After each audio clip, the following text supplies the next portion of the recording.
Good morning and welcome to Falcon TV News today. It is Friday, February 26, 2021. I'm Ken Long and the rest of the FTV crew.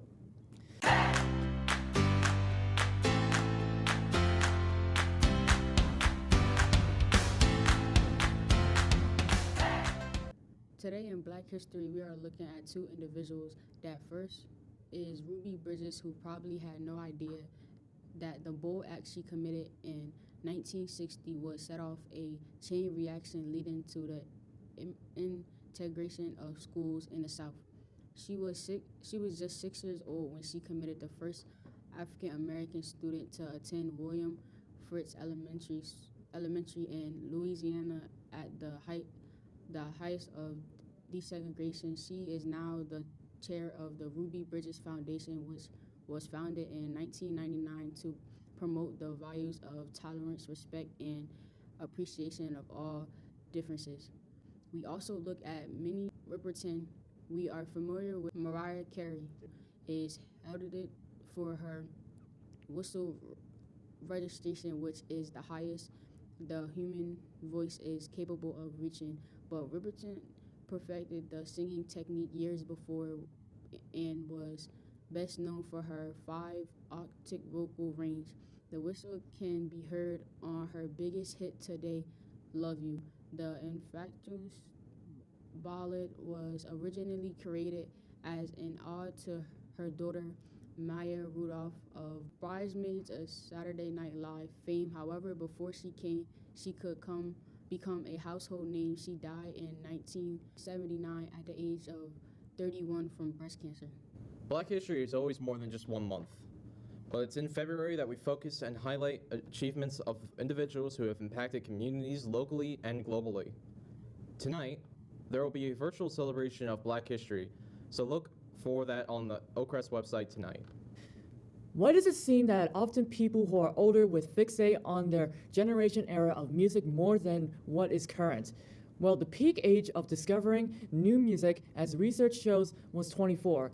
This was when 75% of respondents said they listened to 10 or more new tracks a week, and 64% said they sought out 5 new artists per month. After this, though, it seems people's ability to keep up with music trends begins to fall. Also, according to a survey from Deezer, it suggests people stop discovering music at just 30 and a half. And from the survey, that 60% of people reported being in a musical rut. Some of the reasons revealed people were being overwhelmed by the amount of choice available, 90% having a demanding job, 16%, and caring for young children, 11%. Nearly half of respondents said they wished they had more time to dedicate to discovering new music. So for that, 47% wasn't due to the lack of interest. But looking for new tunes has gotten even more involved given the internet.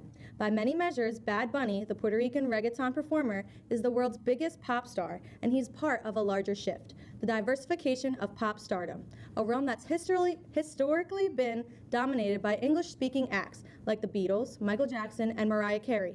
No longer is a growing number of the biggest pop stars in the world are from outside traditional capitals of the continental US and UK. Based on album sales, digital streams, YouTube views, and more, 5 of the 25 biggest current pop stars are from Puerto Rico. Another 7 are from Colombia, India, or South Korea. YouTube is another place where English-speaking acts are losing their dominance, as reported in Rolling Stone. In part, the trend reflects the global popularity of Latin music, like of reggaeton, and of Korean music, notably K-pop.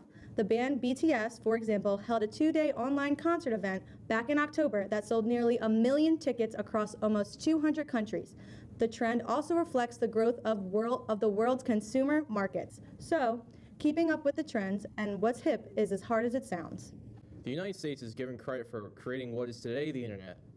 Though as a country, its performance speeds lags behind many other countries, especially those in Europe and the East. But now America is working on speeding up its broadband strategy, and the government's serious about solving this. The broadband issue is, for the most part, a super rare instance of bipartisan agreement in 2021. In Nebraska, 11 bills have been introduced to widen broadband access. Texas state senators are working to build a broadband development program.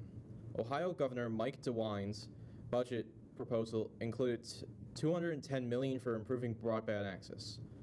The federal COVID relief bill wrapped in $7 billion for broadband programs, and now the House Energy and Commerce Committee advanced $7.6 billion in funding to improve internet access for students and teachers. New tech could also bring a fresh change. The FCC plans to update the agency's long criticized broadband maps to help better identify regions without proper internet access. Also in the mix is SpaceX Internet Beaming Satellite Program. 2 separate teams of researchers have found a worrying new coronavirus variant in New York City and elsewhere in the Northeast that carries mutations that help it evade the body's natural immune response, as well as the effects of antibody treatments. One of the mutations in this variant is the same concerning change found in the variant first seen in South Africa. It appears to evade somewhat the body's response to vaccines as well.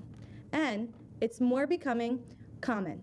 This variant has a different pattern of mutations than the variants first seen in the UK, and one specific mutation that it may enable the virus to dock more efficiently to cells, making this variant more infectious.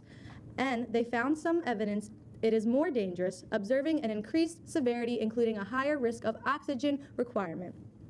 There has been an increase in the detection rate from late December to mid-February, with an alarming rise to 12.7% in the past 2 weeks.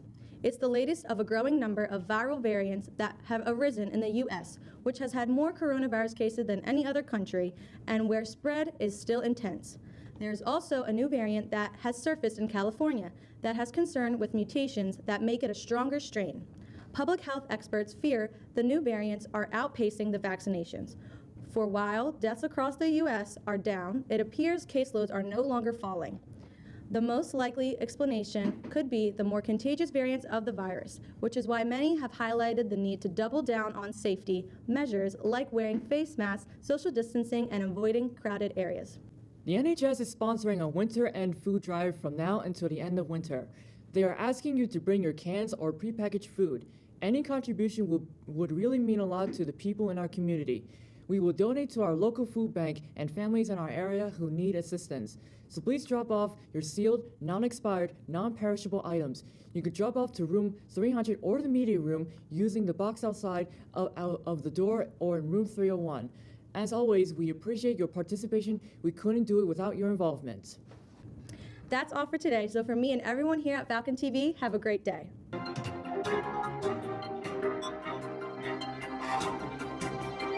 Thank you.